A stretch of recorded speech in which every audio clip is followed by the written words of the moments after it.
Salam alaikum. Aujourd'hui, on va essayer de commencer une nouvelle série de réseaux informatiques. On commencera par la partie 1, communication entre systèmes numériques. Alors, sans plus tarder, on passe. Alors, nous avons un système numérique 1, ça peut être un ordinateur, un PIC, imprimante, API ou autre, et un système numérique numéro 2 qui pourrait être du même genre ou de genres différents que le système numérique numéro 1. Ce qui est important, c'est que les deux systèmes sont numériques, c'est-à-dire ils traitent de l'information numérique. Alors, comment on le sait? C'est l'unité de l'information, c'est l'octet. Du coup, on va supposer que chaque système est doté d'un port à 8 bits pour représenter l'octet. Alors, ce qu'on veut, c'est pouvoir transférer un mot binaire composé de 8 bits, par exemple, dans notre cas, c'est 1, 1, 0, 1, 1, 1, 1, 0, du système numérique 1 vers le système numérique 2. On se contentera dans un premier temps de travailler seulement dans un seul sens, c'est-à-dire que c'est le système numérique qui va envoyer des données, et le système numérique 1 qui va envoyer des données vers le système numérique numéro 2. Alors maintenant, le problème, c'est comment on va faire, c'est-à-dire comment il va falloir concevoir un système qui permettra de faire ce transfert-là. Alors, pour ce faire, il y a deux manières en principe. La première consiste à transférer les données du système numérique 1 vers le système numérique 2 d'un seul coup. C'est ce qu'on appelle la transmission parallèle, c'est-à-dire on va pouvoir envoyer les 8 bits directement vers le deuxième système. Alors, ceci peut se faire directement en reliant les connexions des deux systèmes numériques via des amplificateurs de courant, on ne sait jamais, pour pouvoir amplifier l'information pour qu'il arrive correctement. Ça, c'est la première solution, c'est-à-dire la transmission parallèle. Alors, maintenant, l'inconvénient de cette solution, c'est que, comme vous voyez, nous avons de part et d'autre 8 connexions. Ce qui veut dire, par exemple, que si nous avons les deux systèmes séparés par une distance d'1 mètre, par exemple, donc on va avoir 8 mètres de fil qu'on doit utiliser pour pouvoir assurer la connexion. C'est pour cet inconvénient majeur qui est le nombre de connexions entre les deux systèmes que les gens ont pensé à ce qu'on appelle la transmission série. Dans la transmission série, on commencera par la transmission série synchrone.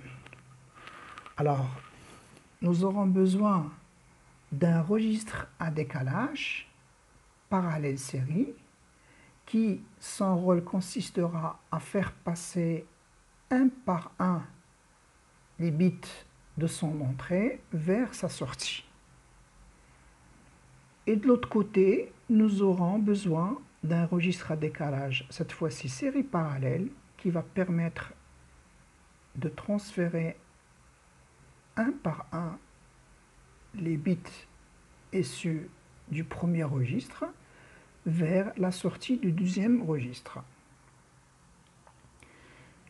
Les deux registres seront pilotés par une seule horloge pour assurer le synchronisme, c'est-à-dire que les deux registres seront excités par les mêmes francs.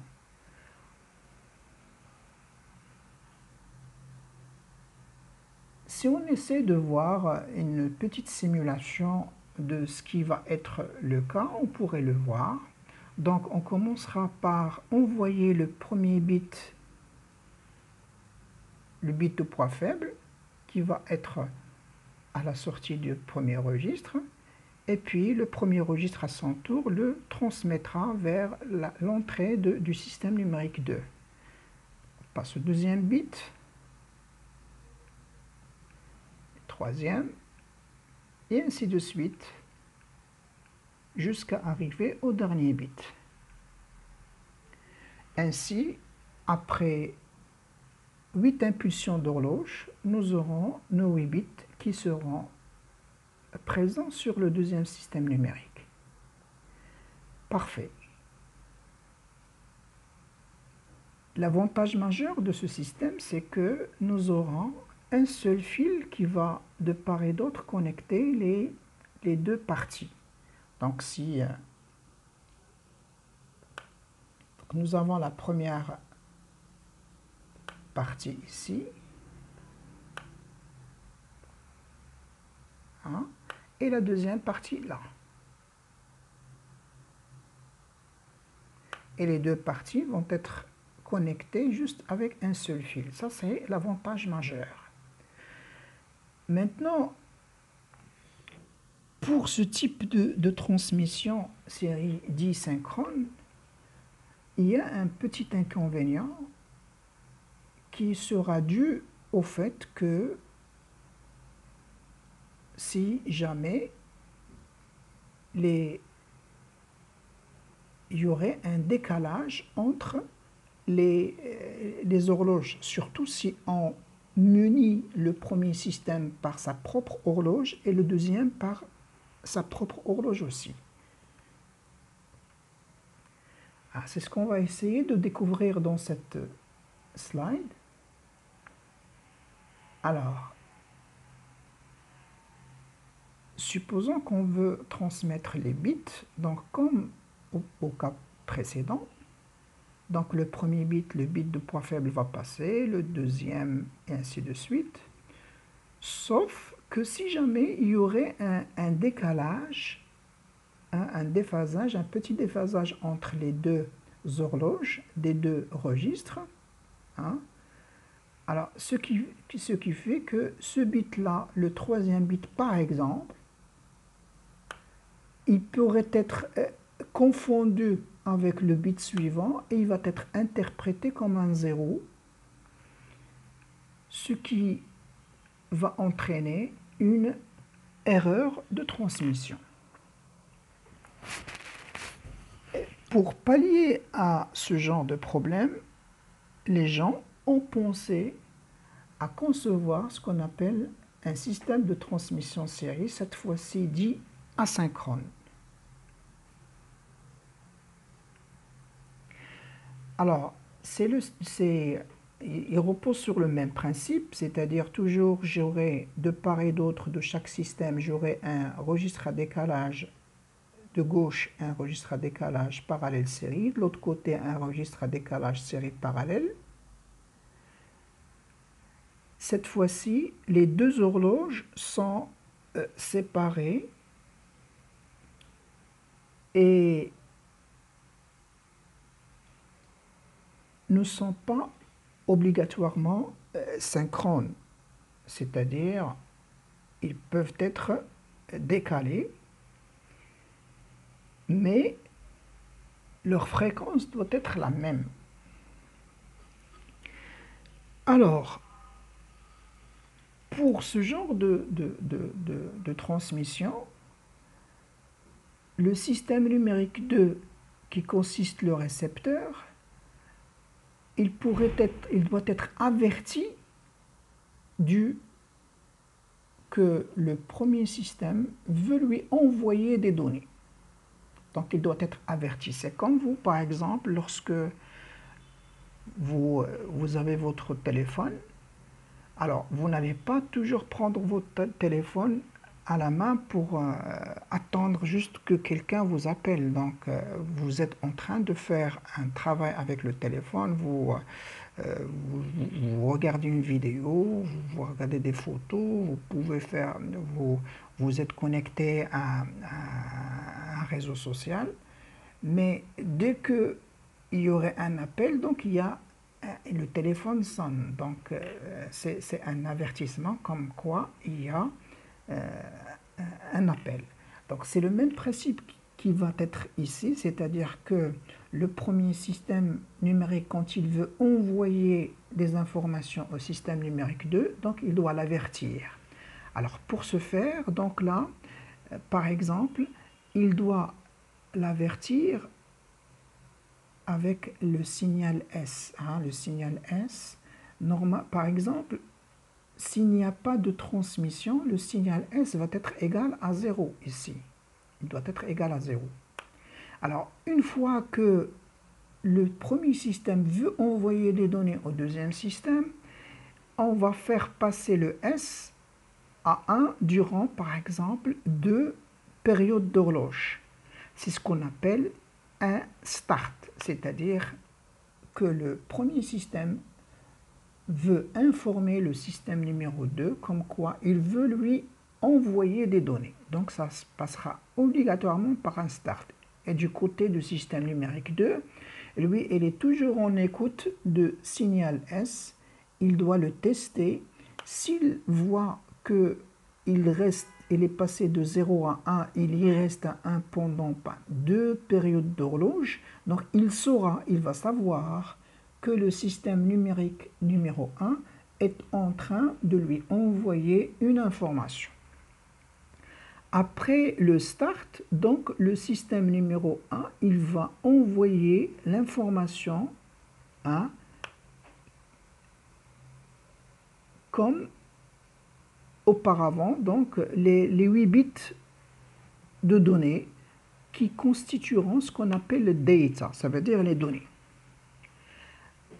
Une fois qu'il aura fini d'envoyer les données, alors pour une raison d'erreur, pour éviter l'erreur, en plus des données, le système numéro 1 va envoyer un bit en plus, qui s'appellera le bit de parité. Alors, qu'est-ce que c'est que ce bit de parité? C'est un bit tout simplement dont les deux systèmes ils vont se mettre d'accord. Par exemple, on va se dire alors, on va prendre un exemple. Si le nombre de bits qui sont à 1 dans l'information est pair, donc on va mettre 1. Si le nombre de bits est impair, on va mettre 0. Par exemple, dans notre cas, on voyait 1, 1, 0, 1, 1, 1, 1. Donc ici, le nombre de bits que nous avons qui sont égaux à 1, c'est 1, 2, 3, 4, 5 et 6. Donc c'est pair. Dans ce cas-là, on va mettre ici 1, 1, 1.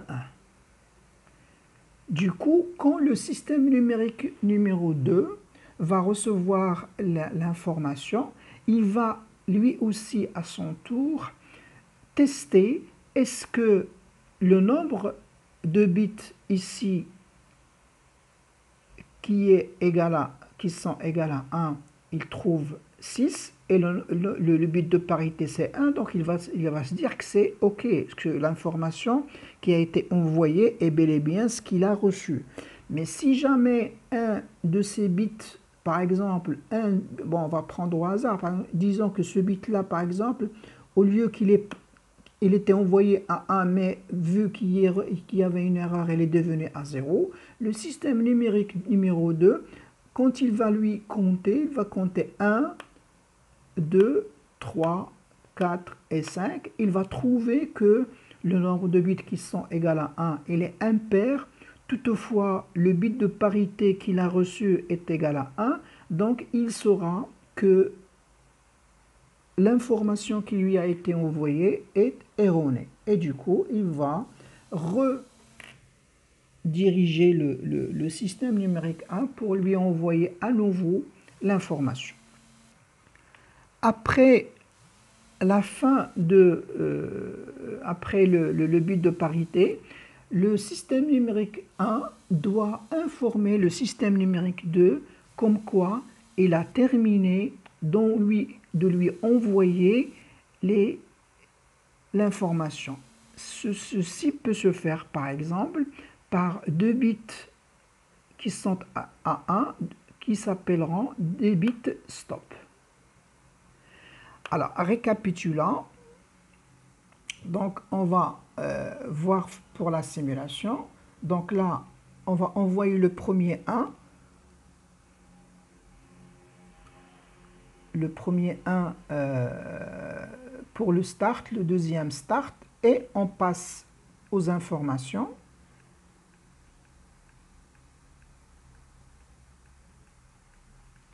Une fois qu'on envoie toutes les 8 bits, on passe au bit de parité, c'est 1, et puis après, 2 autres bits de stop. Voilà. Alors, si on essaie de revoir toute l'information que le système numéro 1 a envoyée au système numéro 2, donc l'information est constituée de 2 bits start, des données sur 8 bits, d'un bit de parité et de 2 bits de stop.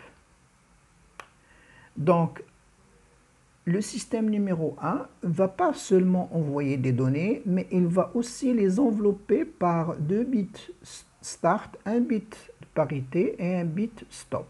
Alors, toute cette information, ici, toute cette information consistera à ce qu'on appelle une trame.